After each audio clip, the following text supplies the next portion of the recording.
I've been seeing a lot of press lately about movies that don't accurately portray mental illness correctly in today's society. There's been a lot of movies that have been coming out lately that just aren't accurate and I don't believe in. And if you follow me on social media, you know what movie I'm talking about. I did want to make a video on that movie or any movies like it. I wanted to spread positivity. So today I have 9 movies to share with you that accurately portray mental illness. And I hope you guys watch some and tell me what you think.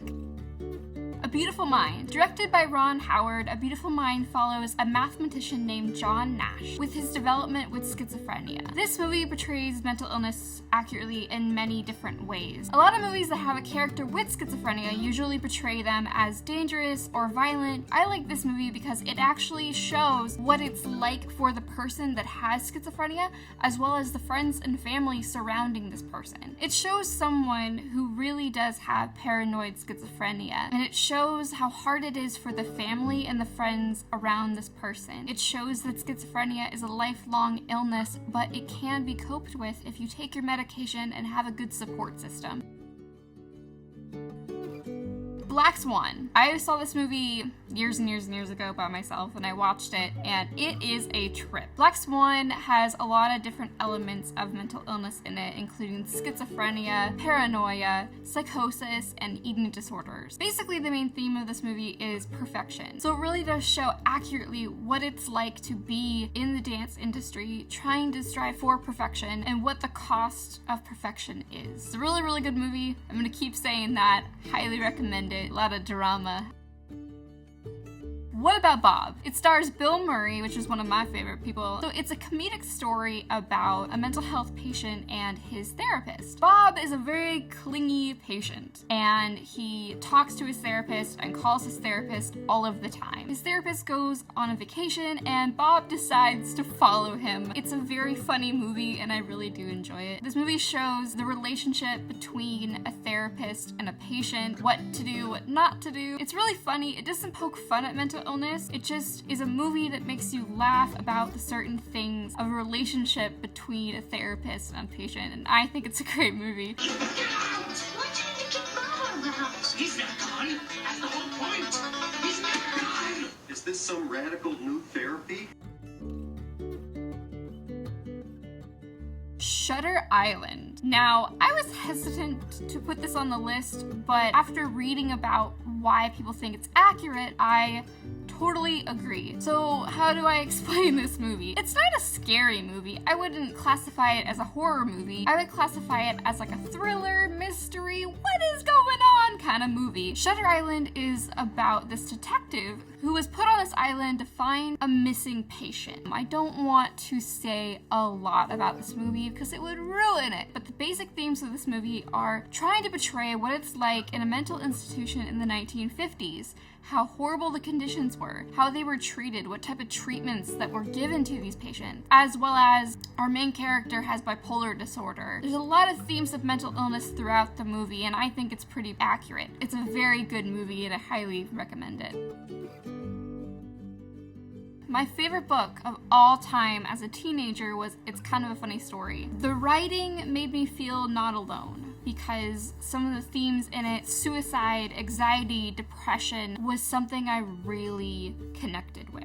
And the way the main character talks about suicide or depression, I really connected with, and I felt like no one else understood what it's like until I read that book. And the movie kind of betrays it, but the book is way better. This movie is about a boy who is suicidal, who goes to the ER when he's suicidal and puts himself in a mental hospital because he feels like he's going to kill himself. This movie portrays mental illness as a teenager really accurately. These themes of trying to be better than your peers, these themes of what it's like in a mental hospital, what it's like to be held in a mental hospital. It shows what it's really like to live with a mental health condition and how hard it is to live in society.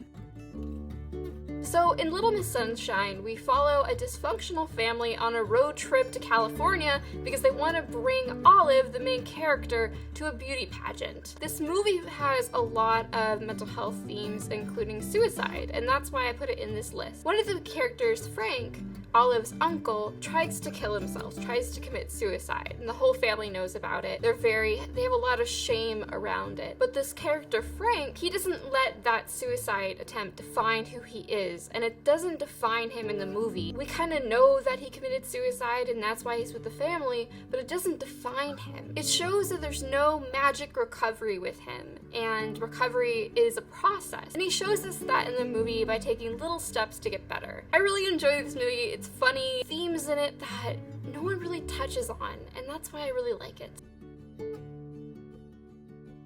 Girl Interrupted, starring Winona Ryder and Angelina Jolie, two women that were admitted into a mental hospital in the 1960s. These two characters are very different though. So Ryder's character attempts to kill herself, and that's why she ends up in the mental hospital, while Jolie's character has been in this hospital many, many times. Jolie's character doesn't really want to get help for her mental illness. You see this girl who really just is so lost in her mental illness and doesn't want to get help. It shows how someone let their mental illness define them, and it shows that you shouldn't let your mental illness define who you are, because you are not your illness. You are you before your illness, and that's what this movie taught me, and I really like that. It is very triggering, it does show a lot, and it doesn't hold back, and that's why I like it too. But if you're interested in watching a movie like that, this is a really good movie to watch.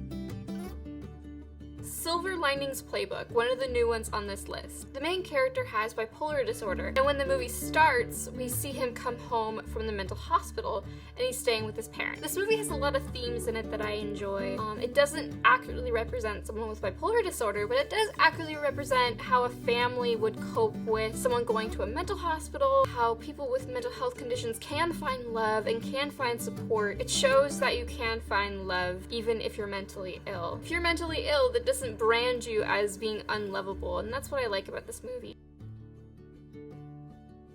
If you haven't seen it or read the book, I highly recommend you do. I had to read it in school for my class. This movie follows a character named Mick, who is admitted into a mental institution after committing a few crimes. So the themes in this movie that accurately portray mental illness are how people were treated in mental institutions in the 1960s. It goes over different types of mental illnesses. A lot of people in this institution have bipolar disorder, schizophrenia, addiction, people interacting and what it's really like in these institutions. They're not scary places, but they're places of treatment. So those are the movies that I thought were the most accurate representing mental illness in movies. Did I miss any? If I did, please let me know down below. I love movies. I like talking about movies. I like reviewing movies. So if I missed something and you know a movie that is super accurate or just a good movie in general for me to check out, please let me know down below. I love you guys. Please stay safe, and I'll see you guys next time. Bye guys.